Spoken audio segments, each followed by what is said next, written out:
अरे जिसने अपनी जिंदगी के राज को नहीं समझा वो क्या खाक अपना कुछ कल्याण करेगा? न खाने वालों का कल्याण होता है, न पीने वालों का कल्याण होता है। कल्याण उन्हीं का होता है जो हरिनाम के गीत गाते हैं। गुणानुवाद गाने वालों का कल्याण होता है मेरे भाई बहन। राधे राधे जोर से बोलना पड़ेगा, और जोर से बोलना पड़ेगा।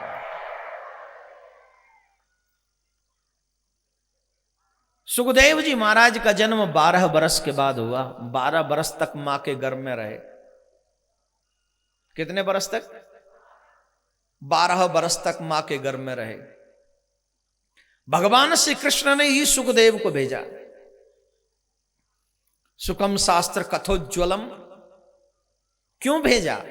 क्योंकि कलयुग के लोग, उनके अपने बनाए हुए लोग बुरे कर्म कर करके बुरी योनि में भटक रहे हैं, जो मेरे गोविंद को मंजूर नहीं है। इसीलिए मेरे गोविंद चाहते हैं कि कलयुग के व्यक्ति का कल्याण हो।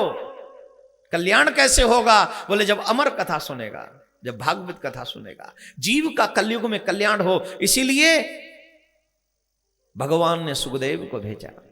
12 बरस तक मां के गर्भ में रहे, और 12 बरस तक मां के गर्भ में रहने के बाद जब जन्म हुआ, न मां से मां कहा, न पिता से पिता। यहां पर एक बात और कहता चलूं, आपको जितना भी दुख मिलता है ना, रिश्तेदारों की वजह से ही मिलता है।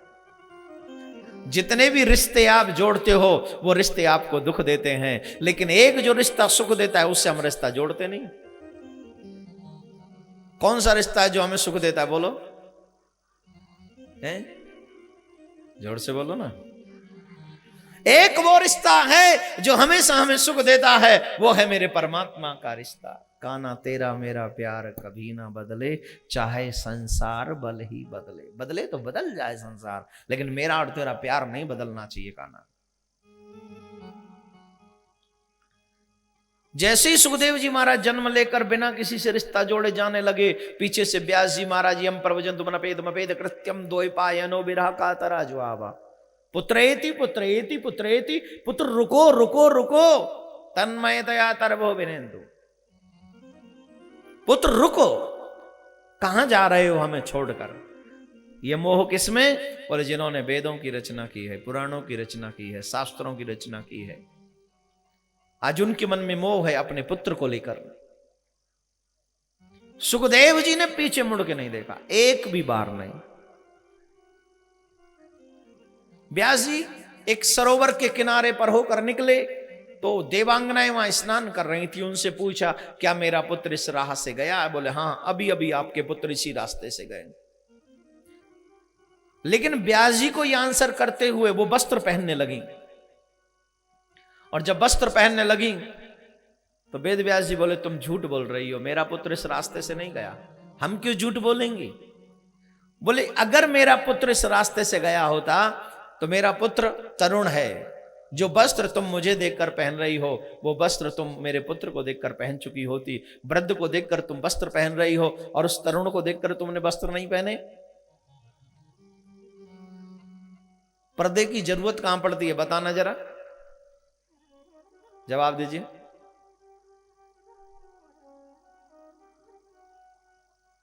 जब हम जन्म लेते हैं तो हमारा कोई वस्त्र होता है कि हमारे तन पे? जवाब दीजिए। जन्म के समय भी हमारा कोई अंग न घटता है न बढ़ता है, और जब हम मरते हैं तब भी हमारे तन पर कोई वस्त्र रहता है क्या? जवाब दीजिए। अरे भाई जवाब चाहिए, ऐसे नहीं चुपचाप बैठे रहने से काम नहीं चलेगा। ऐसा होता है कि एक आध बाजू कम हो जाती है, जब मर के जाते चिता में रखते जलते फुलते तो कुछ कम होता है, ऐसे तब भी रहते। तो जब पैदा हुए तब वस्त्र नहीं था, मरे तब वस्त्र नहीं थे। अब मर जाए तो गर्मी में मर जाए तो ये तो नहीं चलो कपड़े उतार दो गर्मी कम लगेगी, या सर्दी में मरे तो बोले चलो वस्त्र पहना दो सर्दी कम लगेगी। ऐसा कोई रूल है? नहीं है ना। क्यों? बोले जिसके जहां से हम आते हैं और जिसके पास हम जाते हैं वहां पर्दे को हटा दिया जाता है, वहां पर्दे की जरूरत ही नहीं होती है, और जहां पर्दा नहीं होता वहीं परमात्मा होता है। पर्दा परमात्मा के लिए नहीं, पर्दा तो बहू आ गई, बोले ससुर जी से पर्दा कर लो, है ना। आजकल की अलग बात है, आजकल तो पति से पर्दा कर लेंगे पर ससुर से तो जरूर। हाँ पापा जी, अरे तेरे भगवान भलो करे पापा जी को, और तेरो ऐसो ही कलयुगी पापा और ऐसी तू आ गई सतयुगी। हाँ पापा जी, अरे थोड़ी सी तो मर्यादा रखो। फिर कहते हमारी बहू बात नहीं मानती, मॉडर्न कौन बनाता पहले, अब काहे को मानेगी। पहले बहू ससुर जी को जवाब नहीं देती थी, ये सच्ची बात है। सब आप सब मेरे से ज्यादा सीनियर है, आपको मालूम होगा। ससुर जी के आगे जुबान नहीं चलती थी, और आजकल है मजाले ससुर कुछ बोल भी जाए, बोला तो तेरी खैर नहीं, तेरी जेल करवा दूंगी, हथकड़ी डरवा दहेज प्रथा लगवा दूंगी तुझे। सबसे पहले चल देता है बंठन के, ये नहीं हो बूढ़ा हो गया घर में बैठ। जो यहां बैठे ससुर जी उनसे नहीं कह रहा हूं, लेकिन जो मॉडर्न हो गए उनसे जरूर कह रहा हूं।